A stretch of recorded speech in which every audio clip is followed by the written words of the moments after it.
Awesome. All right. Really excited to have you here. And just for everyone here, we're probably going to wait a little bit as people trickle into this conversation. So even though we're probably recording a little early, we're going to keep on having our pre-conversations and, let people come into the channel here.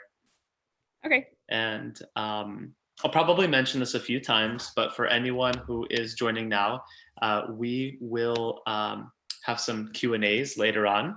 So feel free to send them over either privately to kind of VisualFizz or the public chat. And so we'll save that for later on. But feel free to shoot the questions over at any point. And if some of them are great, we'll just ask it right there and then.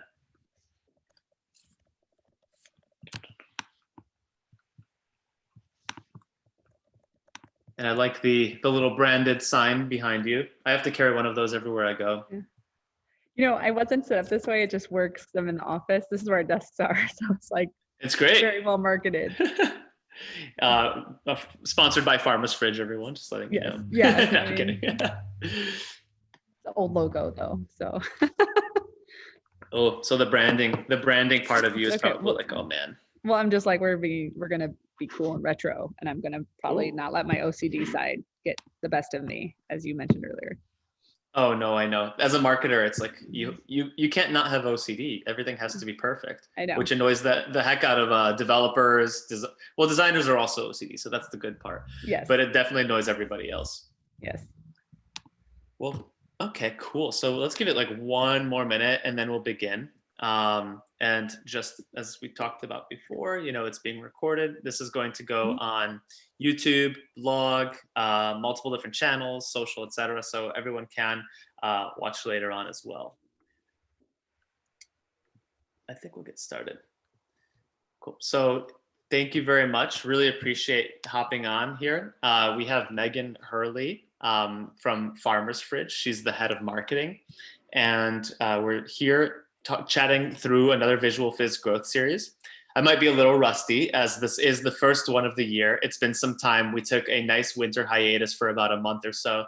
But generally speaking, we do host these events approximately 2 times a month. We speak with thought leaders, marketers, marketing leaders, founders, individuals who have really done something great in their space. And Farmer's Fridge is a nice local favorite to anyone from Chicago. I remember when they just started randomly popping up in different areas before I knew what it was. And I was like, there's a salad in here. Like, this is a vending machine. This is weird. How are they doing this? And the logistical, common sense part of me is like, how does this business work? Weird. Okay. So that's pretty interesting. And I'm excited to chat through that.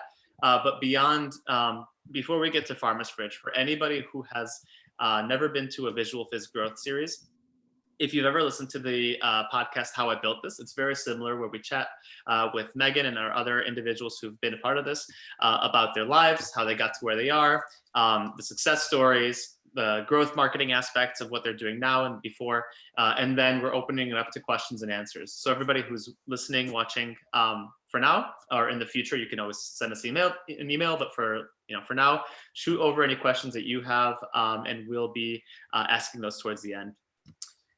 So without further ado, we have Meghan here who, if you can, Meghan, just give us a really brief introduction as to who you are, and what you're up to today, but keep it brief because there's a lot more to come. Sure. So Meghan Hurley, I lead marketing at Farmer's Fridge. Chicago suburb born and raised, but live and am based in Chicago. That's probably enough detail. I feel like that's me. So. Awesome. Short and sweet. Yeah. Cool. Yeah. So I'd love to learn, first and foremost about, this is always kind of a weird question for people because they're like, how deep do I go?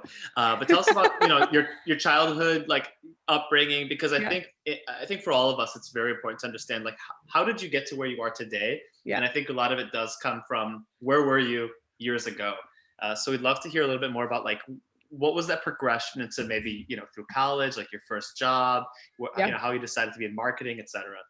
Sure. I had a great childhood. I am the oldest of 3 girls. I take my job as the oldest child very seriously, which means I can be quite bossy, but I do like to be in charge.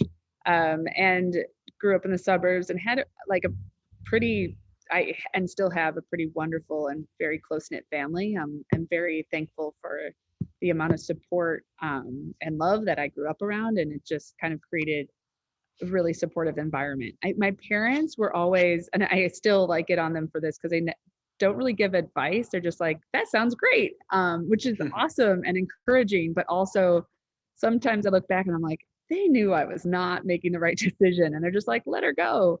So that's like basically my life, and my parents have always been really supportive and kind of followed us, all three of the girls, along and kind of let us grow up on our own pace. For college, I went to the University of Illinois and originally wanted to be a pilot, which is the moment where my parents should have been like, why are you spending money on being a pilot? But I really wanted to learn to fly planes. It was pretty cool to do that. I actually got to fly back in the day. We used to have an airport in downtown Chicago. So I would fly to get my miles in from Champaign-Urbana up to Meigs Field. And my dad would pick me up and we would go to Potbelly's and I would have a Potbelly sandwich and I would get back in the plane and I'd fly back home. And it was just like the perfect example of my parents kind of being like, well, that's a random dream that she has, but we'll let her fly. And Dan, I lost you. Did you jump or is it just my face? Did we lose him? Hello. Hi. Okay. There is He fell a off. Okay. possibility that he fell off. Yes. So keep going, Okay. and I can jump in. Cool. I was like, I think, I don't know, that's kind of the thing. So yeah, went to University of Illinois and then came out, I did advertising, which was a little bit more creative and exciting than actually being a pilot, though I did get my pilot's license. And so I got to fly in some pretty cool places. And then kind of started my career in art and doing art insurance for a while before going through starting at Starbucks and doing operations. And then I landed in marketing at Whole Foods Market. And since then, I've always been in marketing and absolutely love it.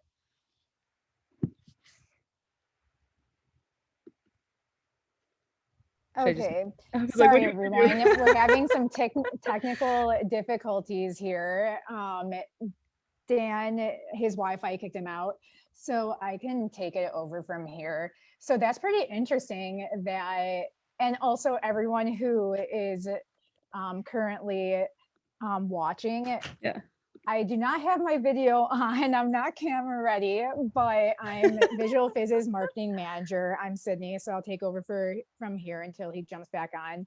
But Megan, that's pretty interesting that you went from being a pilot to, hey, Dan. Oh, now he's frozen. So I thought that was pretty interesting that you pivoted from it being like thinking about going to aviation to marketing. Did you make that pivot while you're in college, or when you were in college, did you just go straight into marketing? I took a like a communications class you're like required to take as one of, for college. And I really enjoyed it and really loved it. And I did not like flying because flying so it's very black and white and you're just preparing for things to go wrong. So basically every day you follow a checklist and then you get up in the plane and you sit there and then you land the plane and you hope nothing goes wrong. And that is not how, like, I like to deal much more in gray and I like to problem solve, and you don't want to problem solve flying a plane. So I quickly learned that, and it could have been flying in Illinois too. Illinois is a very boring place to fly. It all looks exactly the same. And so it was just, every day was really boring to me. And so I took the comms class and we were trying to figure out how to, come up with different ways to communicate corporate problems and stuff. And that was just really interesting to me. And there was like no right answer. There was no wrong answer. It was like a nice challenge to have. And then from there, I was interested in advertising. But when I came out of college, I couldn't get a job in advertising. It was really difficult. So I ended up finding a job in fine art insurance. And again, it was pretty cool. Like I got to see, I know a lot about fine art and I know a lot about the art community in Chicago, which I had never known before. But in the end, it was still insurance, which is really boring and very black and white. And again, you're preparing for the worst, like FedEx to drive, a pallet jack through a very expensive painting. which has happened before. And that was just not what I wanted to do. So at that point, I went back to school. I went to Loyola to get my MBA. And that's where I really understood, I started to learn more about marketing and the actual like art and science of marketing, and really became interested in that and wanted to pursue that for a career.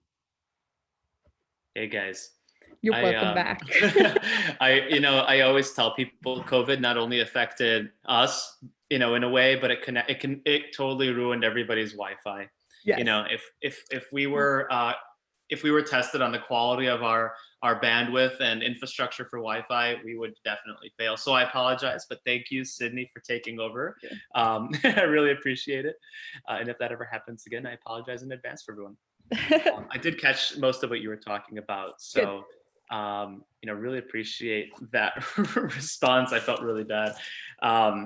But yeah, so basically at that point, can you just kind of further elaborate, like what was the next step for you then? Because you weren't really finding yourself, being happy with some of the decisions earlier on, like with being a pilot and everything. So when I was at Loyola, so the reason I actually went back to get my MBA, I was working at a company that had been, actually the founder was indicted for mail fraud. It was about like the same time as all the corporate, like Enron, all that stuff started happening. And so there was all this white collar crime that was coming out. And I remember I was walking to the train, and I walked by Loyola, and they were launching a ethics and business program, which no one had, like no one talked about business ethics.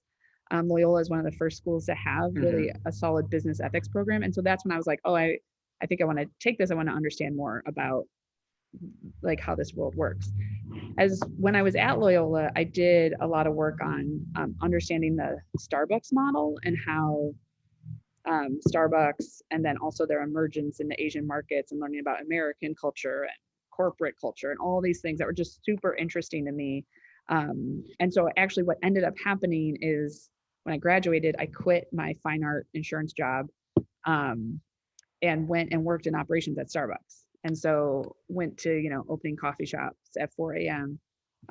Versus wearing like heels and walking around fancy museums and looking at really expensive pieces of art.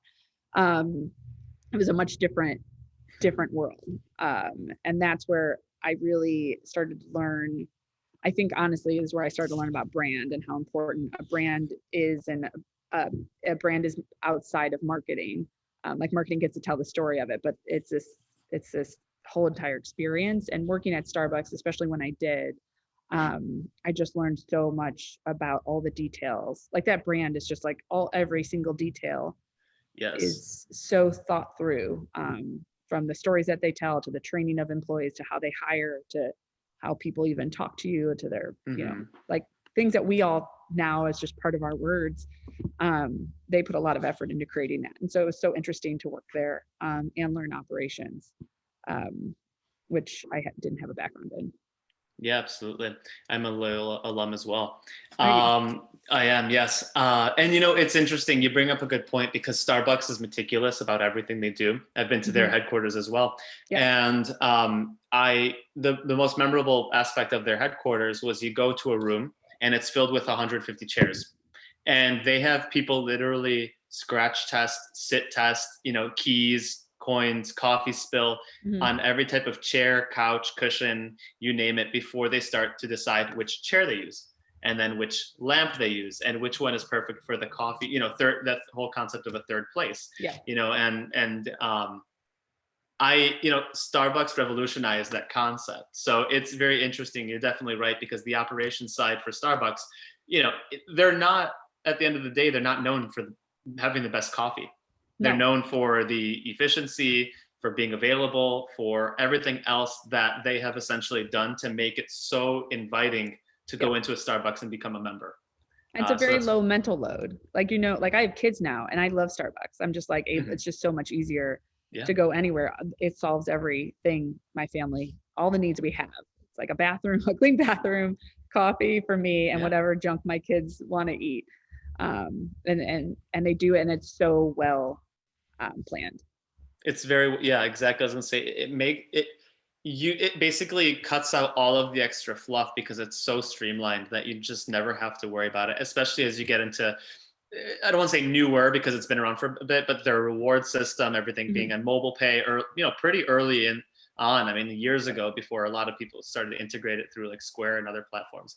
So that's very interesting. And so beyond the Starbucks work that you did, what was kind of that transition as you kept on moving into a series of other roles? Because there's a number of big name companies that you worked for before Farmers Fridge. Yeah, so at Starbucks was very similar in the way that operations is very similar to flying a plane. Like you have all these checklists so that the worst doesn't happen. So like when the milk isn't delivered, you have a plan. And I didn't like the anxiety of living like with a 4 a.m. alarm call. I was like, oh, this isn't like this. I can't do this. This is operations is not for me. Again, very black and white and very process oriented. So I actually ended up getting a job in my first marketing role at Whole Foods Market in Chicago. And it was right when they were about to expand. So at the time, they were still kind of a hippie, but like upscale grocer. And it was before they had opened several, like they doubled the size in Chicago and like quadrupled the size in all of Illinois. And so I started right before that and worked my way up through Whole Foods. And just like that company, very similar to Starbucks in like a very strong culture, very strong core values, or like we are loyal to, organic, and this is how we believe about food. And then as a region, you kind of got you had so much power to make that happen. And so while our region, the Midwest region, was one of the biggest regions and one of the most successful, and the company was very successful and it was very big. Now it's huge, and then it was very big. We still had very entrepreneurial mindset, where if you could come up with a good idea and it did the right stuff, like it made money or it told the right story, then you could do it. And that for 6 years, the exposure I had to every aspect of marketing was enormous. It was just, I even look back at the people I got to work with, and they're all in these amazing jobs, and I got access to so much. So many parts of the business, but also so many aspects of marketing. And so that was really where I think that was like my education, the re-education of like Meghan in marketing. Yeah, definitely. And would you say that was like a turning point for you to get into the food space? Or you did mention that you had your dad was in the food space. Yeah, before. I'm a food kid. So like my dad worked as a food salesman and then owned a dairy distributor. So we grew up in a dairy distributor, actually on Randolph, before it was like Restaurant Row. And I would go and eat. I'm like, I don't know how I did this. I would eat Choco Tacos like every day with a strawberry milk, which now just sounds so disgusting. But when you're 16, you're like, I can do whatever I want. Calories don't count until you're in your mid-20s. Yeah, and you're just like, this is my dad's business. I'm gonna eat a Choco Taco. And so so I grew up in the food space, and I've always loved food.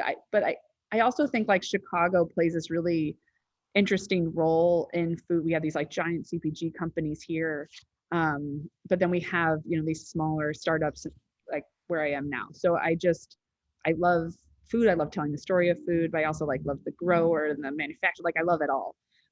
So I don't know if that's because I grew up with it, or so much of what my dad has taught us has been about food and the respect of food and knowing chefs and how much they care about the food and farmers. And it's just kind of, clearly an obsession, because I can go on about it all day. Oh, I get that. Food and marketing, right? That's all you really need. Yeah. So as it pertains to kind of, let's keep going right in that funnel of life that we're talking about. So what was the next, the next path that you continue to take after Whole Foods? Yeah, so I actually went, I think my ego got the best of me. I wanted like a traditional brand manager role. So I actually went to McCain Foods, which is a very, very large potato company, and did a very traditional category management job. So I managed battered and breaded appetizers, which was very different from like the vegan lifestyle I was living in Whole Foods, to like mozzarella cheese sticks. And so I was at McCain for a short period of time, but I learned an immense amount of stuff. So I learned a lot about like the very technical language that everybody uses of like stage gating and all of that. But I learned a lot about manufacturing. I learned a lot about the B2B and wholesale world, which I had not learned about.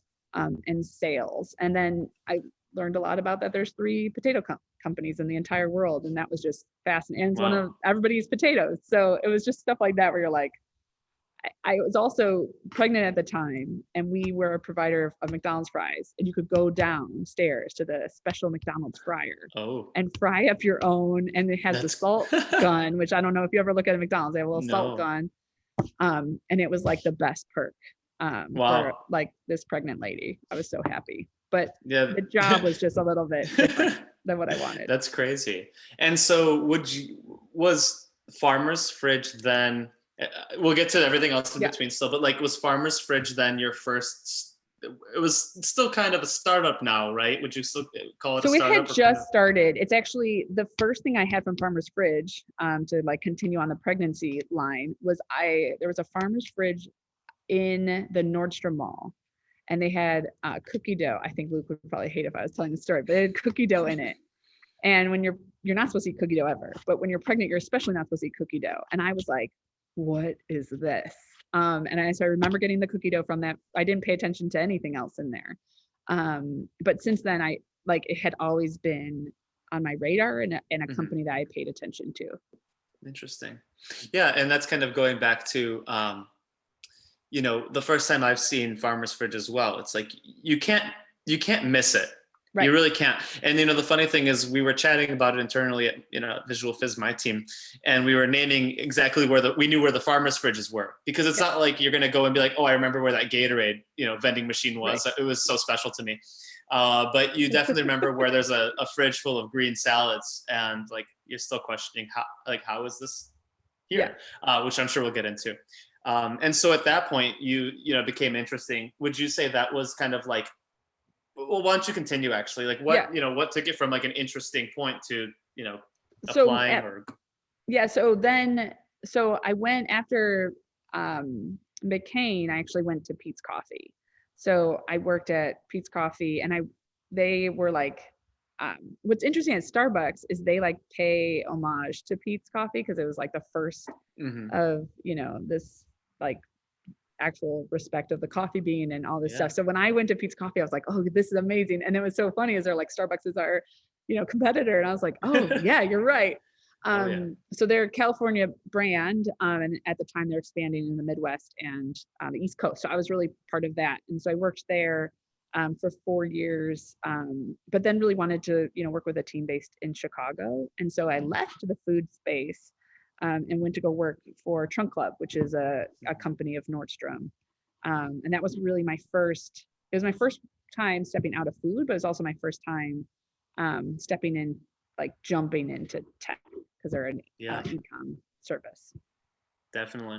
Very tech-enabled platform too. And so what made you, because this is quite a laundry list of great companies to work for, and a lot of very interesting companies, because all of them were more or less like movement driving companies, whether it was in the 80s, 90s, recently, right? At some point, all these, like from a Whole Foods to Pete's to Starbucks, particularly, and Trunk Club too, for more of that subscription based, try it on and then returns, that was not ever, try before you buy. That was never really something that existed.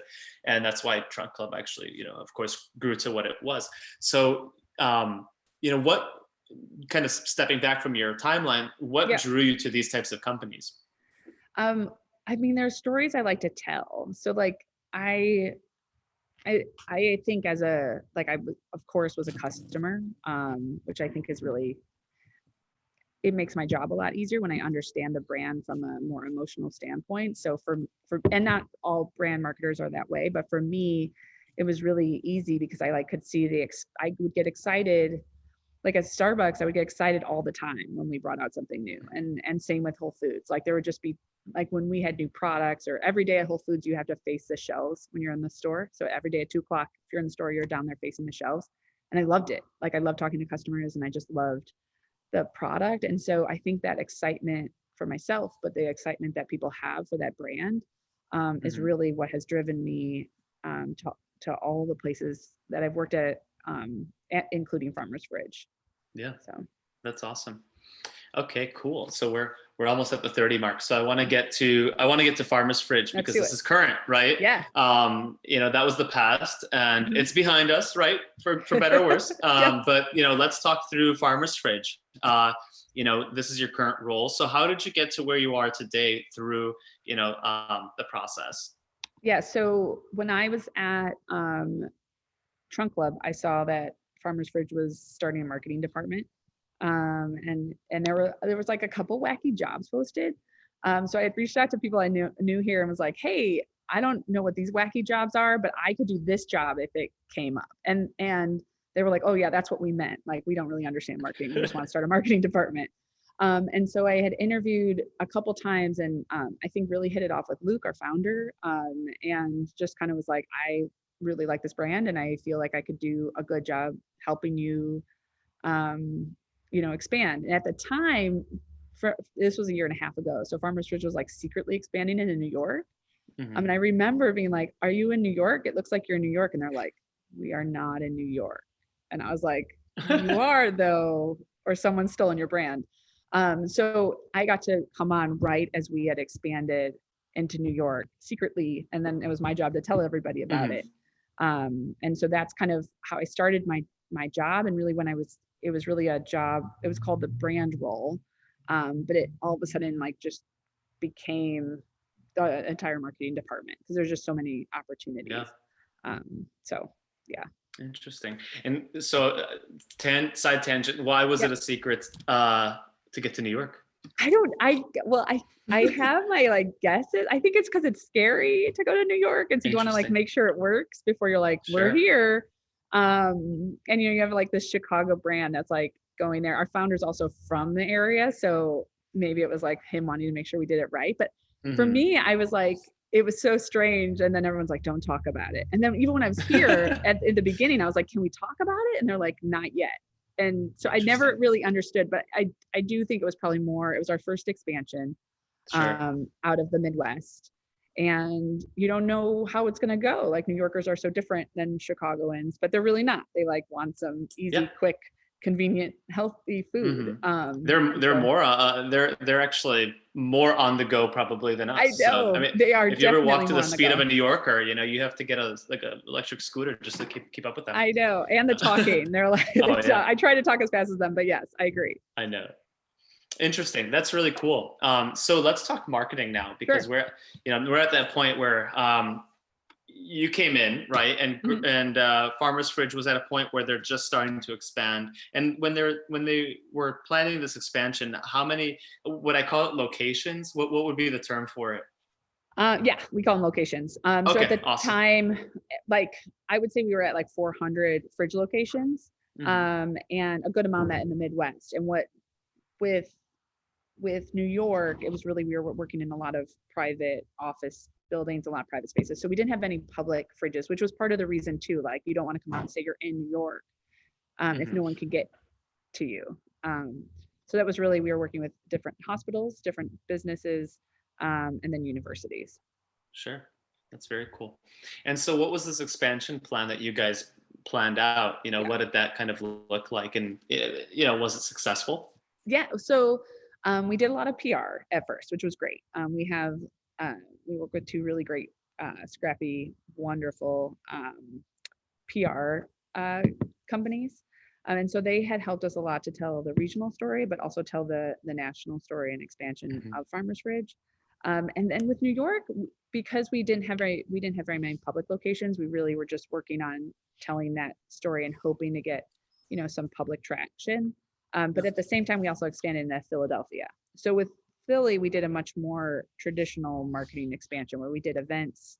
Because we were at a lot of hospital locations, our team was doing overnight sampling, giving, traditional event markening, but at 2 a.m. at hospitals, because that's really our, our audience. It's the people, there's nothing else open. They want, they're on their lunch break, so they want a normal meal.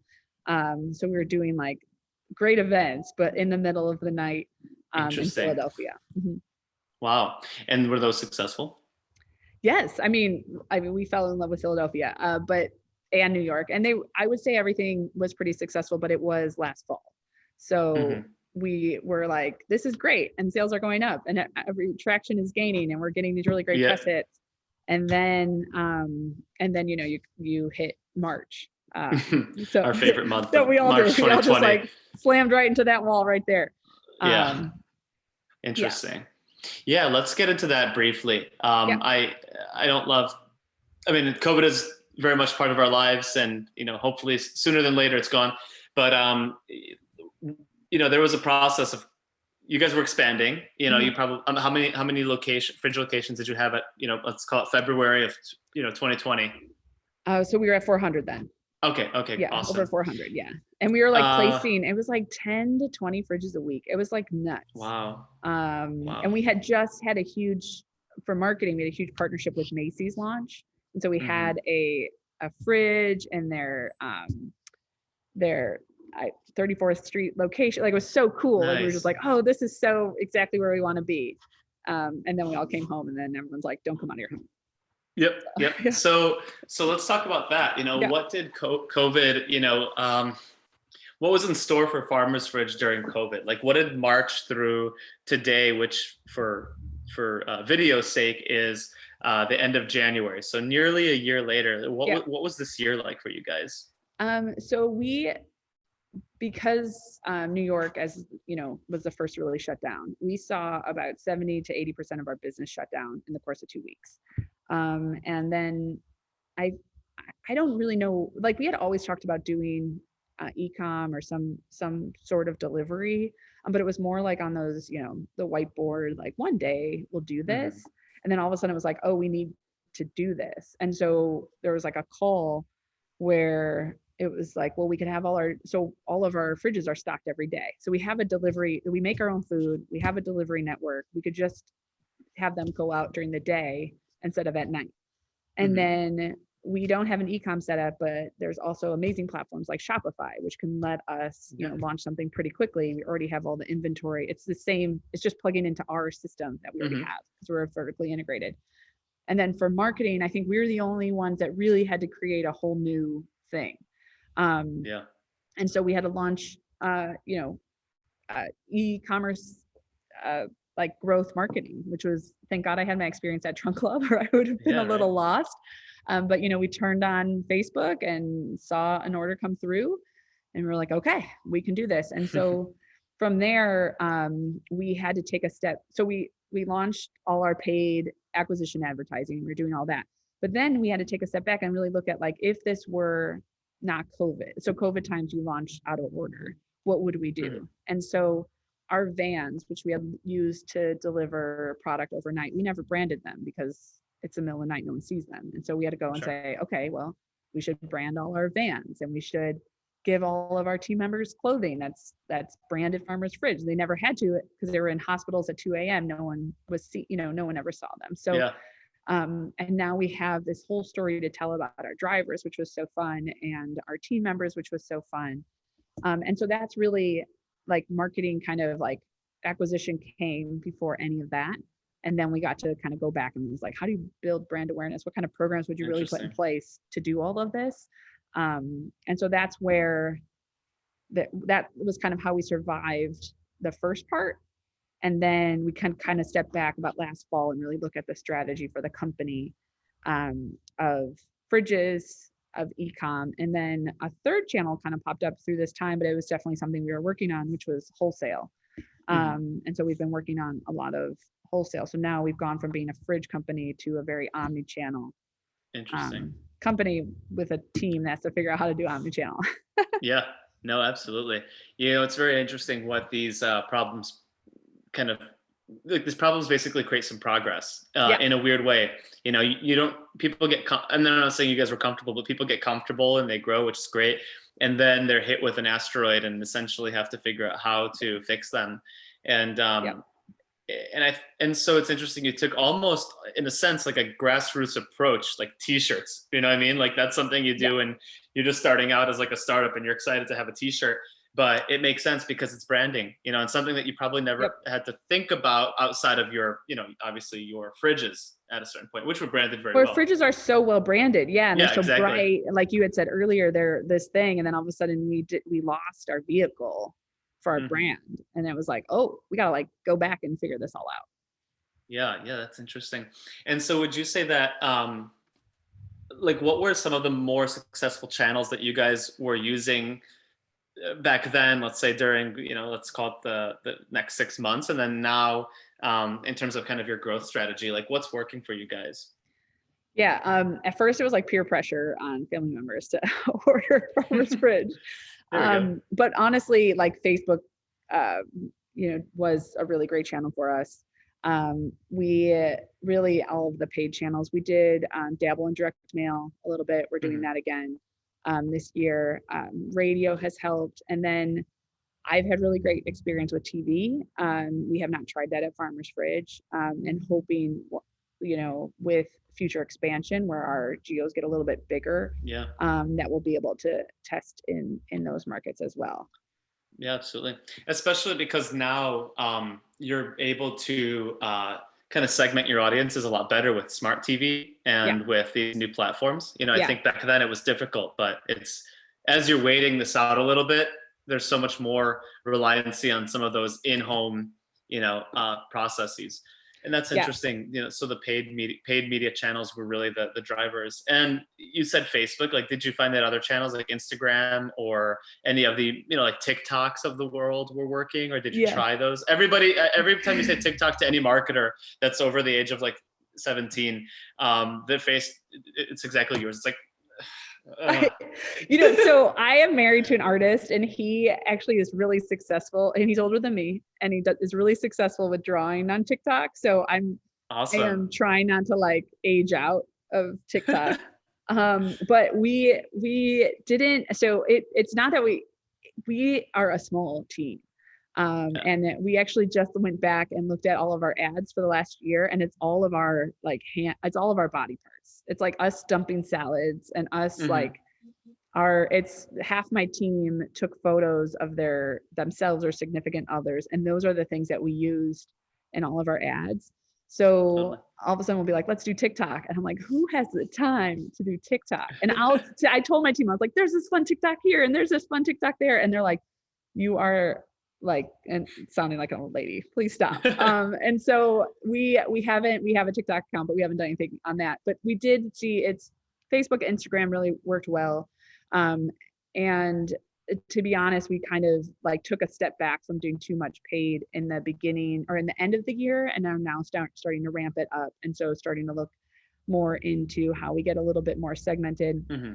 We actually moved into a new ESP, which was huge for us. So we could actually do like CRM, which we have never done before. We've just Awesome. launched Yeah. SMS, which we hadn't done, and we are now 3 weeks in, and we're like, we're here, we've arrived. And so Yeah, it's incredibly successful. yeah, I there mean, was things for a we lot just of didn't have. people. Yeah, we didn't have SMS, we didn't have push, we didn't have email, we couldn't really do segmented email.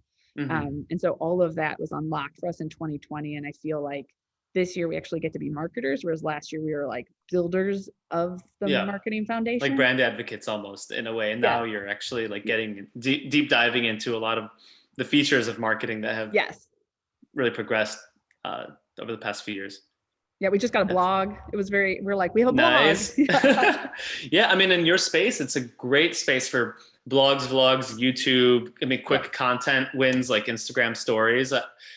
You're right. It is time, and it is funny when you mentioned it's all of your team's like hands and this Yes. and that. I thought to myself, my co-founder and I are in half of our clients' videos. Like we are Yep. actors, and there's us on the phone as third party like members of the team. So Well, yeah, you do what it's you have to do. funny. I mean, my kids are in like, especially when we were talking about back to school at first, I was like, I got kids. Do we need kids? And everyone's like, Yeah. yes. And then they didn't go back to school, so we didn't need any of the content. But Oh, yeah, man. that is startup land. So Oh yeah, totally. I mean, it's whatever you can make with the dollars that you have, and yep. there's never enough dollars to No, actually do what you want to do. no. That's awesome. We have about 6 minutes till questions and answers. So everybody who has questions and answers, please put them in the Q&A spot. Send them to the VisualFizz account, or just put them publicly. So I have some great questions to ask soon. Otherwise, I have to make them up, and then you guys put me on the spot. No, but that's really interesting, and I love hearing that you guys made the best of a situation, which is otherwise pretty crappy, unfortunately. And so, what does the future for Farmer's Fridge look like now that you are on the channel? We don't know how long COVID's going to be. Some think it, by summer or late summer, people maybe come back to the office. I know. I was I like, what don't did you know. hear? Yeah, I was like, I don't know about that, but people are itching. But that Yeah. being said, it might be another year, Yeah. at least.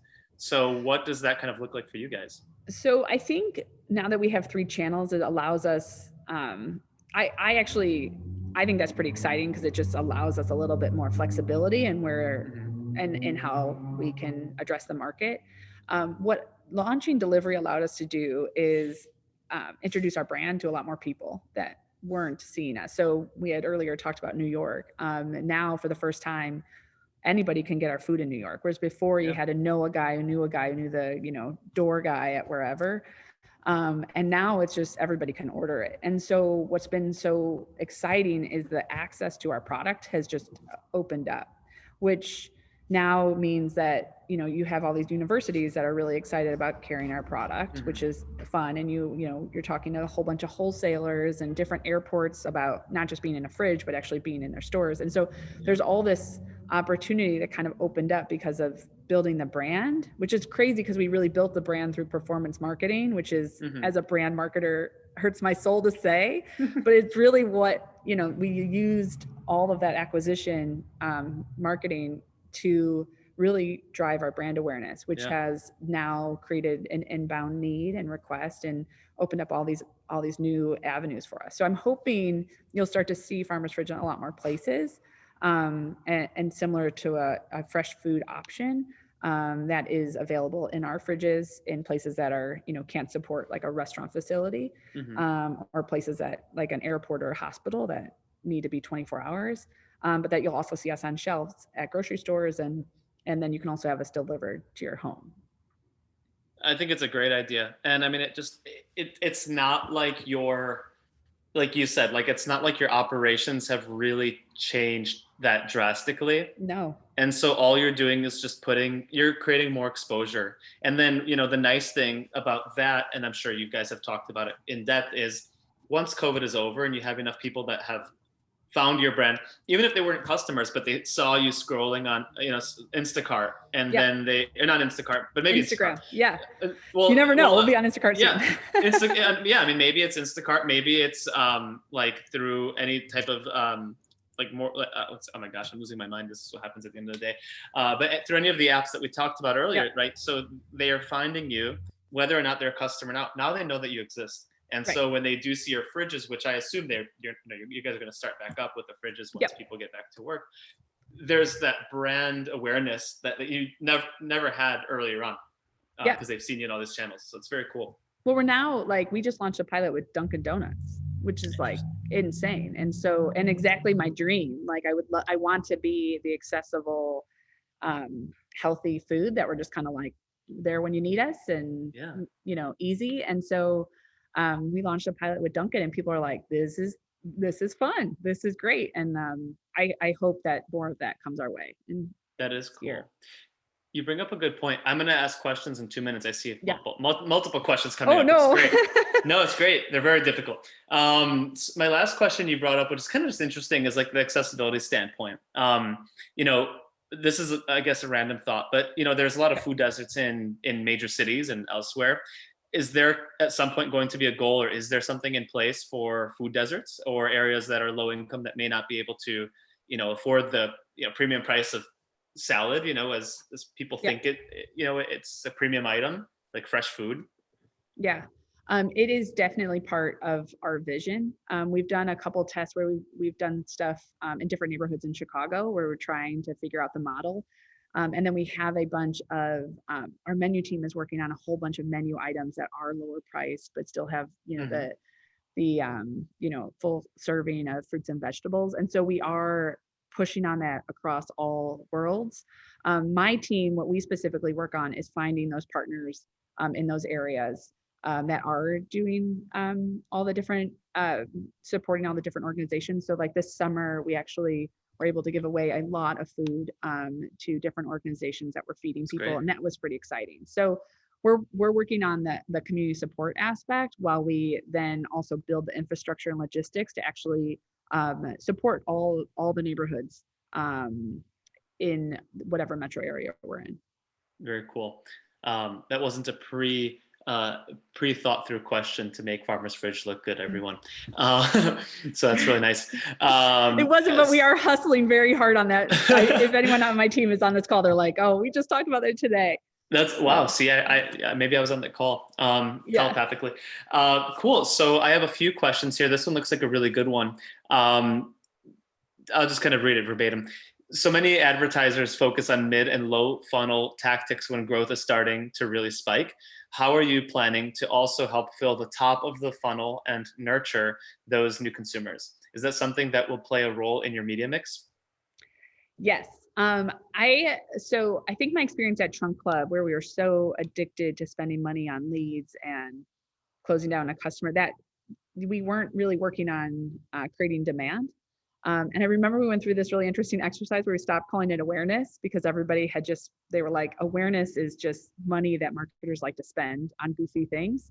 And so we actually rebranded awareness and started calling it demand generation, which I know people have used that term before. Mm-hmm. And that way it was like, it kind of explained in itself why it was so important to invest in that top of funnel stuff, like PR, like we invested in out of home. And so it was really, I was there when we really proved that model and how important it was. And so it is something that we talk about often here. It's why PR is so important to us and why we invest in that. And then we are working on building all the different nurture flows. Another thing we were just talking about, and trying to get people to understand our brand. The blog is a big piece of that, like just trying to make sure that we think everyone knows Farmer's Fridge, but we are really still a tiny company. And so trying to make sure that it's easy to understand, and people have access to all that information. So I am a big firm believer in top of funnel, and also rebranding it so that anybody on the finance team or insights team or any of those teams are like, oh yes, this investment makes sense. Yeah, no, absolutely. I agree, especially when you're talking about quantifying very difficult things. I know the out-of-home industry quite well. And I mean, that is a very tough one, and trying to understand, where that money is going and how to utilize it. Definitely agree. Yeah.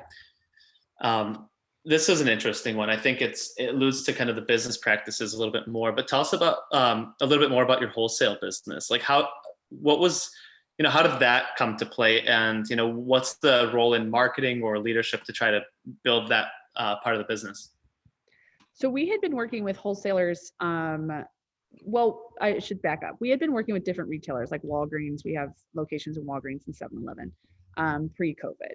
Then when COVID hit, a couple of our different hospital partners were like, we need your product because we need hospital staff not to go to different floors. And so we actually started with this pilot with a hospital of New York, where we gave them mini fridges and we just stocked it with our food. And it was on like 21 different floors. Wow. So that they could control where everybody was walking. From there, we had a whole bunch of our university partners, same thing. We had fridges in universities. They were like, this is great, except we can't have salad bars anymore. We can't have everybody touching utensils, and we can't have salad bars, but it's college students, which college students are much healthier nowadays than when I was in college. They want salad. I was like, wow, way to go, college kids. Wait, what? Salad. I was eating Pokey Sticks, but anyway, so they, then it started to go from there. And from there, it just kind of started to snowball. So we started to work on products that have a little bit of a longer shelf life. We started to work on products that were not just salad. So we launched a plates option, which is like heatable, more dinner, like calorie count meals, but still have that, that focus on vegetable. And I don't think fruit for any of the dinner ones, but there is definitely a vegetable focus. And so that was kind of really where we started. Wholesale kind of came our way. And then we started to see like, oh, this is definitely something that we can do. And no one really does single serve salad, or at least not in the way we do that. You can like eat it on the go, and it's very easy to consume, and different taste profiles. Yeah, it's interesting. So I mean, the demand almost presented itself versus the other way around, which was it did kind of I mean, definitely not you don't want to say it's a positive, but it was kind of a positive for you guys in a certain way. Yeah, I mean, the demand itself first. Exactly. Yeah, and as you had mentioned, it's like, you don't have very much cash. So you're like, do you Yeah. invest in this? And you're like, and someone's asking for it, and it's a, a current customer is asking for it. And you're like, okay, we can do this. Yeah, no, that's great. Retrofitting the process a little bit. Yeah. This is a good one. Speaking to your menu items, kind of a fun one, but what is your favorite Farmer's Fridge menu item? Oh, that's a good one. I really like our Napa salad. And everybody loves a Napa salad. And so for my first 6 months, I was like, that's not my favorite salad. But now being in lockdown, I like eat it almost every day. Wow. And I feel exposed to admit that that would be my favorite. If anybody else asked, they would say it's Harvest, because I was like all Harvest all the time, but secretly I really love our Napa salad. It's delicious. What's in it? No, I'm caught on the spot. It's like Oh chickpeas no. and grapes and cheese and lettuce and avocado, and a really good dressing. And I should have Nice. understand the description better, but you you pull a little bit out of the top, and then you put the dressing in and you shake it in the jar, and then you dump it in the bowl, and it is delicious. Awesome. Okay, good to know. Yeah, Yeah. next time I see it. Let's go with maybe this was a team member trying to find out, No. some secret. No, it's not bad. What skills do you appreciate most when it comes to your team? Oh goodness. I really like my team to be direct and solution oriented. So if you know what the answer is, like, just tell me, because I don't. Like, if you're doing all the work and you own the thing, then come to me and say, like, here's the issue and here's how I think it could be solved. And that just makes me so happy when someone's like, here, I'll solve your problems for you. And I'm like, that sounds great. No, I totally agree there. A lot of times in our own pitches at VisualFizz, they're like, will you come to us with like solutions? And I'm like, you're paying a premium to hire a marketing agency. Yeah. If every word that came out of our mouth was yes, then you could just do it yourself. Right. So it's almost good to have people who, can say yes, but also say no, or maybe, and like having that distinct, clear distinction of what actually makes sense based on tests, opinions, process, what you've done in the past, usability, et cetera. That's important. And so I think similar to, whether it's a team skill or like hiring a vendor, you kind of, not to say you want to butt heads, but you definitely want to have counter conversations, because it's the only way that you can actually progress in things. Right. So I'm a big believer when talking with prospects to just tell them, listen, like, you're not hiring us because we just say yes to all your ideas. Like, some of them are bad, I'm sorry, and some of them are like good. you're the expert, right? Like, people Exactly. Like, I think you would want to hire you because it's like, oh, you'll tell me how to win. Like, I want to win. And that's another, my team knows I'm very competitive, but I'm like, I am like Monica Geller competitive. And like, I want to win. Awesome. And so the fastest way to win is for you to tell me what you really think is the right thing to do. And then we'll move from there.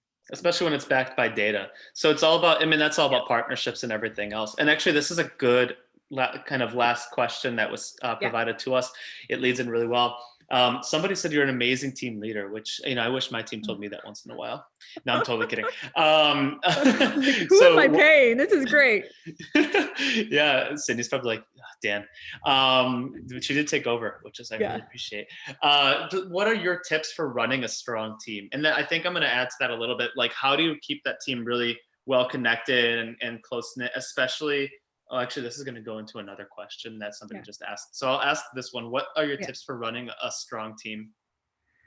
I try to simplify. I try to be transparent, and I really try to be direct. I also let this is going to sound terrible. I have really high expectations, and I make sure everyone knows that. So, like, if you want to work on the team, we want to win. We have a really good time, and I think we work really hard and party all alone, but normally party really hard because we all want to win. And I think it's about transparency. I think it's about being direct. And I do really think all that stuff creates trust. And in marketing, where you're working so much on like your own creative ideas, like some emotional, like you're trying to tell emotional stuff, it's like really nice to like have a trusting environment. It is. Yeah, absolutely. And And I'm going to take like a one step further, especially now with COVID, temporarily when we're not able to work in teams the same way. Yeah. How do you maintain kind of that team structure and make sure that they feel as involved? Because it's a lot harder when you're constantly at home. Oh, it's so hard. I wouldn't say I'm doing it really well, but I haven't seen anybody doing it really well either. So I don't think anybody's cracked Sure. the code. I think it's making sure, like I do all the things that they say, like encourage time off and encourage everybody to take a break. I know everybody when that they all know when I'm taking a break or when I'm putting my family first. They've all seen my kids running in on different Zoom calls, and so I think that being open about our personal lives has been really helpful to everybody.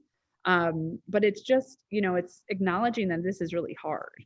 Mm-hmm. And that we'll all get through it. I also told them like nobody can leave or go get any other job until we all have dinner together. And I was like, I threatened them all. I was like, it's in your contracts, because I really just want, our team doubled in size over COVID. Like half of these people I haven't worked with in person, and like they don't even know they have desks. So I think it's just been incredibly hard, and acknowledging that is hopefully what's going to get us all through this. Yeah, it is interesting. We're actually in a similar boat where we have grown over COVID, thankfully. But yeah, I mean, we've hired sight unseen, and it's an interesting way of life. I have one or two more questions here. Yeah. So in this, it stems off of working from home. In the new work from home world, we're regularly looking for reasons to leave the office, which is now our bed or our living room or something, versus delivery. Is delivery more cost effective to the business than adding fridges in many more locations? Yes, we make more. If the question is like, do you make more money off of a delivery than one fridge purchase? Yes. But we need, like, fridges don't have that, like one person is stocking a fridge. So like the human, you're not using all the logistics to really, it's to stock a fridge. I know I'm not explaining this really well. So like the combo of the two of them is what's the best, because they make each other work. So that we use the logistics that we built for the fridge network to support delivery, which is why delivery is so great. But if you had to run delivery with all its logistics, it wouldn't make the most sense. So an example of that would be if you order a Napa salad and we only sell 100 Napa salads, well, we stock 1,000 of them. So like the amount of time it makes sense to make the Napa salad so we can provide this experience. So they need to really work together to be succfridges Yeah, because you have economies of scale, and then you also have a much clearer logistics path when you do have fridges that are stocked versus like a singular purchase. Right. But that definitely makes sense. So we're actually just about at time. So once again, I really appreciate you coming on here and chatting and spending an hour with myself and the VisualFizz team. As I mentioned, very low pressure, right? And for everybody watching either now or later, as we chatted, this is Meghan from Farmers Fridge. And my name is Dan. I'm one of the managing partners at VisualFizz. We're a full service marketing firm based out of Chicago. Love doing these growth series, which is about an hour every 2 weeks, where we speak to amazing, awesome, really fun, exciting leaders and founders and everything else like that. So we really recommend checking out the YouTube channel as well as our website to see some of the previous shows and events here, as well as signing on and joining our future ones, because they are really interesting and intuitive and exciting. So I appreciate everybody who's watching as well as will watch. And Meghan, once again, I really appreciate your time today, and stay safe, healthy, and enjoy, the growth that you guys have been seeing. And I hope to one day join in on one of those lovely salad dinners that you guys are planning to have. Just invite the VisualFizz team. We'll bring the I'm planning so many parties. I don't even know. So you will definitely be invited. Thank you. This was very nice time. Thanks. Awesome. Thanks so much. Have a good one, everyone, and enjoy. Yeah, appreciate it. Thank you. Bye. Bye-bye.